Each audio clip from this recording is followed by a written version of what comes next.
Cricketer Azharuddin ను మంత్రి పదవి ఇవ్వాలని ఏఐసీసీ భావిస్తే అడ్డుకునేందుకు బీజేపీ కుటిల ప్రయత్నం చేస్తోందని టీపీసీసీ చీఫ్ మహేష్ కుమార్ ఆరోపించారు. మైనార్టీకి మంత్రిగా అవకాశం వస్తే ఓర్చుకోలేకపోతున్నారని విమర్శించారు. సుదీర్ఘకాలం భారత క్రికెట్ జట్టుకు కెప్టెన్గా వ్యవహరించి ఆ దశలో ఎన్నో విజయాలు సాధించినటువంటి ఘనత అజరుద్దీన్ గారిది. వారికి ఎమ్మెల్సీ పదవి ఇచ్చి ఇవాళ క్యాబినెట్లకు తీసుకోవాలని కాంగ్రెస్ పార్టీ నిర్ణయిస్తే దాన్ని అడ్డు తొలగే విధంగా విషయం వెళ్ళగక్కుతూ ఒక మైనారిటీకి అవకాశం వస్తూ ఉంటే ఓర్చుకోలేని బీజేపీ నాయకులు ఇవాళ ఎలక్షన్ కమిషన్కి అప్రోచ్ అయ్యి దీన్ని ఆపాలని ప్రయత్నం చేస్తూ ఉన్నారు.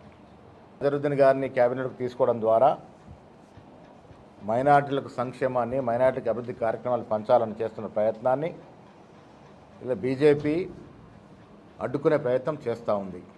ఆ బీజేపీ నాయకులను సూటిగా ప్రశ్నిస్తూ ఉన్నా, మీ ద్వంద్వ వైఖరిని నేను ఎండగడతా ఉన్నా.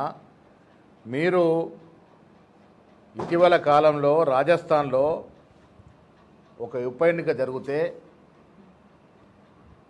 గంగానగర్ జిల్లా శ్రీకరణ్పూర్ నియోజకవర్గంలో అక్కడ ఉప ఎన్నిక జరుగుతూ ఉంది.